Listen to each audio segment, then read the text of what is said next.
Hello guys, तो कैसे हैं आप लोग। इन दिस वीडियो आज हम बात करने वाले हैं बोरुटो के इस न्यू थ्योरी के बारे में। और ये थ्योरी एक डार्क थ्योरी होने वाली है, जिसके अंदर मुझे ये भी नहीं पता कि इसका मांगा से कनेक्शन हो भी सकता है या नहीं हो सकता है। इसका कोई आइडिया नहीं है, बस ये थ्योरी थोड़ी हटके होने वाली है। ये थ्योरी स्टार्ट होती है बोरुटो से। बोरुटो को हम सभी जानते हैं, बोरुटो नारुतो का बेटा है। बट क्या ये सच में सच है? बिकॉज मुझे लगता है बोरुटो नारुतो का एक एडॉप्टेड चाइल्ड है।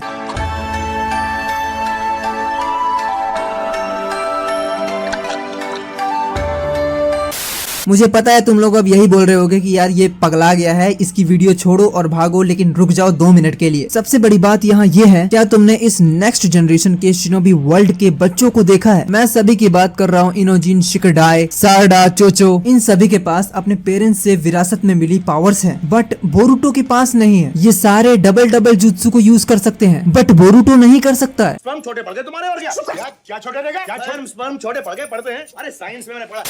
एग्जाम्पल के लिए अगर मैं लूं सारडा को, सारडा सास्के एंड साकुरा की बेटी है। साकुरा के पास मॉन्स्टर स्ट्रेंथ था, सास्के के पास शारिंगन था। तो सारडा, साकुरा एंड सास्के की बेटी होने की वजह से उसे 2 पावर्स मिली है। First monster strength and second Sharingan. मान लिया मैंने, इत्तेफाक हो सकता है कोई और भी मॉन्स्टर स्ट्रेंथ यूज कर सकता है अगर वो सीख जाए तो, ये मैंने मान लिया। लेकिन शिकडाई का क्या? शिकडाई ने शिकमारू का शैडो पैलेसिस जुत्सु भी यूज किया है एंड तमारी का विंड स्टाइल जुत्सु भी यूज किया है। भले शिकडाई ने शैडो पैलेसिस जुत्सु पहले सीखा हो, बट शिकडाई ने कभी भी तमारी का विंड स्टाइल जुत्सु यूज नहीं किया था। वो भी पहली बार किया था, वो भी तब जब उराशिकी आया था, वो भी बिना सीखे। देखो, इन सब से पीछे कुछ फर्क नहीं पड़ता, लेकिन इन सब के कहने का मेरा सिर्फ इतना ही मतलब है कि शिकडाई एंड अदर्स में 2 पावर्स हैं जो उनके ब्लड में है, जो उन्हें विरासत में मिली है अपने पेरेंट्स से, जिसका वो पूरी तरह से यूज कर सकते हैं। बट बोरुटो के पास ना ही ब्याकुगान है और ना ही उजुमाकी स्ट्रेंथ। बोरुटो इन दोनों का ही यूज नहीं कर सकता है। बट वो चीज मुझे हिमावारी में लगी। मैंने जब हिमावारी एंड कावाकी के फिलर्स एपिसोड देखे, उसके अंदर मुझे लगा कि हाँ, हिमावारी के अंदर वो स्ट्रेंथ है, उजुमाकी स्ट्रेंथ है। दूसरा, क्या तुमने इरोका सेंसे को कभी भी बोरुटो के साथ देखा है? नारुतो की जितनी वाइब्स मिलती है वो सारी की सारी ज्यादातर हिमावारी में ही मिल रही है। इवन हिमावारी के अंदर एक हिडन पावर है जो इस बार दायमोन ने देखी है, बट वैसा ही कुछ मिलता जुलता या अलग सा बोरुटो में नहीं है। मैंने बहुत सारी थ्योरी देखी है जिसके अंदर हिमावारी की हिडन स्ट्रेंथ के बारे में बताया गया है कि ब्याकुगान की पावर्स एंड 9 टेल्स की पावर्स को मिलाकर एक न्यू स्ट्रेंथ हिमावारी के अंदर क्रिएट हुआ है। इसलिए हिमावारी के अंदर एक हिडन स्ट्रेंथ है और वो उसे भी नहीं पता है। इस थ्योरी के समझने के बाद मेरा क्वेश्चन ये उठा था, अगर ये कह रहे हो कि हिमावारी के टाइम पे ऐसा हुआ है, 9 टेल एंड ब्याकुगान को मिलाकर एक न्यू पावर बनी है और उसके अंदर अलग ही स्ट्रेंथ आई है, तो बोरुटो पीछे कैसे रह गया? अरे कहीं ऐसा तो नहीं हुआ बोरुटो के बर्थ से 9 और 10 मंथ पहले 9 टेल्स क्या छुट्टी पे गया था वैलेंटाइन मनाने? अरे मैं क्या बताऊं,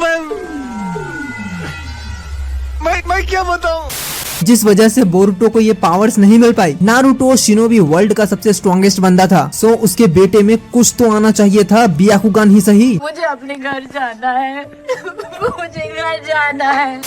और मैंने मान लिया बोरुटो के बर्थ के 10 मंथ्स पहले 9 टेल छुट्टी पे गया था, तो इस चीज की पॉसिबिलिटी बढ़ जाती है कि बोरुटो के पास ब्याकुगान 90% होना चाहिए था। बट बोरुटो के पास ब्याकुगान भी नहीं है। शुरुआत में जो तुमने देखा है बोरुटो के एपिसोड के अंदर, ना कि मांगा के अंदर, कुछ शुरुआती एपिसोड में तुम्हें मिलेगा कि वहाँ पर तुम्हें जोगान दिखाई गई है। एक्चुअल में वो वहाँ पे कुछ दिखाया ही नहीं गया है मांगा के अंदर। ये सारी टेक्निक थी व्यूवर्स हासिल करने की। बस जो फर्स्ट एपिसोड के अंदर तुम्हें फ्यूचर वाला बोरुटो दिखाया गया है, उसके पास जोगान दिखाई गई है, वो ही एक्चुअल है। यहाँ ये थ्योरी इस तरह से जा सकती है, हो सकता है बोरुटो का ओरिजिन थोड़ा अलग हो, बोरुटो किसी और शिनोबी का बेटा हो और वो किसी तरह से कोनोहा विलेज में आ गया हो या किसी और ने उसे छोड़ दिया हो। यहाँ बोरुटो के मिलने के बाद नारुतो ने सोचा होगा फैमिली यहाँ पूरी हो चुकी है और वो बोरुटो के साथ ही खुश रहने लग गए हो। और तुम्हें पता है नारुतो किसी भी अकेले बच्चे को अकेला नहीं छोड़ सकता है, भले वो कोई भी हो। और तुम्हें याद होगा कावाकी को भी नारुतो ने इसलिए ही रखा था क्योंकि कावाकी भी अलोन था और कावाकी को इशिकी का डर था। और तुम्हें याद होगा नारुतो की द लास्ट मूवी के अंदर एंडिंग में बोरुटो के बर्थ का टाइम नहीं बल्कि थोड़े आगे का टाइम दिखाया गया है, जब बोरुटो एंड हिमावारी थोड़े बड़े हो जाते हैं। तीसरी चीज ये भी है कि जब कावाकी नारुतो से बोलता है कि मैं बोरुटो को मार डालूंगा, तो भी नारुतो बहुत ज्यादा शांत रहता है। ये शांति क्यों है नारुतो के पास? हो सकता है इसलिए भी हो कि नारुतो ने ये सोचा होगा कि कहीं कुछ मेरे बोलने की वजह से कावाकी विलेज छोड़ के ना चला जाए। और सेम रिएक्शन तुम्हें याद है बोरुटो के साथ भी है नारुतो का। बोरुटो नारुतो को स्टार्टिंग में बहुत कुछ बोलता था, लेकिन नारुतो कुछ नहीं बोला करता था, बस वो थोड़ा सैड हो जाया करता था और उसका फेस रिएक्शन कुछ अलग होता था, लाइक सिंपैथी वाला। बट फिलहाल इन सब चीजों का कोई मतलब नहीं निकलता है, ये मैं अभी भी बोल रहा हूँ। Yellow hair and blue eyes होने की वजह से ये जरूरी नहीं कि बोरुटो नारुतो का ही बेटा हो, क्योंकि जब से मैंने हिमावारी का सुना है, हिमावारी के पास एक हिडन पावर है जिसकी डायमंड भी तारीफ कर रहा था। सो ऐसा कुछ या इसका मिलता जुलता बोरुटो के अंदर क्यों नहीं है, बस यही थोड़ा दिमाग में बैठ नहीं रहा है और यही चीज बोरुटो को